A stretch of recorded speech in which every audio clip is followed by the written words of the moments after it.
Hello friends, મારું નામ doctor Huzefa અત્તરવાલા, BS dental clinic અને ઇમ્પ્લાન્ટ સેન્ટર મહેસાણાથી. ઘણીવાર આપણે ગૂગલ ઉપર કોઈપણ રોગોની જાણકારી મેળવતા હોઈએ છીએ કે દાખલા તરીકે ગૂગલ મારા દાંતમાં સડો થયો છે, તેની મારે શું સારવાર લેવી જોઈએ. ગૂગલ ઉપર માહિતી ઉપલબ્ધ છે, રોગોની સારવારની માહિતી ઉપલબ્ધ છે, પરંતુ તે સારવાર આપણા કેસમાં લાગુ પડે છે કે નહીં તેની જાણકારી અવેલેબલ હોતી નથી. ઘણીવાર ગૂગલનું નોલેજ લઈ અને જાતે સારવાર કરવામાં આવે તે શરીર માટે ઘાતક નીવડતી હોય છે. તેથી ગૂગલ દ્વારા જાણકારી લઈ અને સારવાર કરવી નહીં એ સલાહભર્યું છે.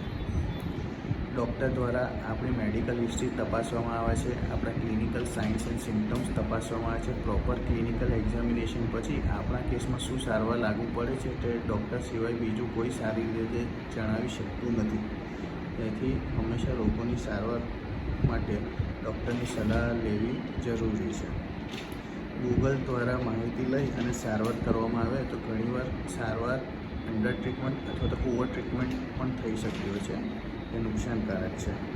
ગૂગલની માહિતી ઘણીવાર સાયકોલોજીકલ ઇમ્પેક્ટ પણ કરતી હોય છે, ઘણીવાર આપણે ચિંતા જગાવતી હોય છે, જેને સાયબર કોન્ટ્રીયા પણ કહેવામાં આવે છે. ગૂગલ દ્વારા જે માહિતી પ્રોવાઈડ કરવામાં આવે છે તેની કોઈ લીગલ અકાઉન્ટેબિલિટી હોતી નથી, જ્યારે ડૉક્ટર મેડિકલ એથિક્સને ફોલો કરીને પ્રોપર ટ્રીટમેન્ટ પેશન્ટને આપતો હોય છે. દાંત તથા પીડાના રોગોની સારવાર માટે બીએસ ડેન્ટલ ક્લિનિક અને ઇમ્પ્લાન્ટ સેન્ટરની મુલાકાત લો. Thank you.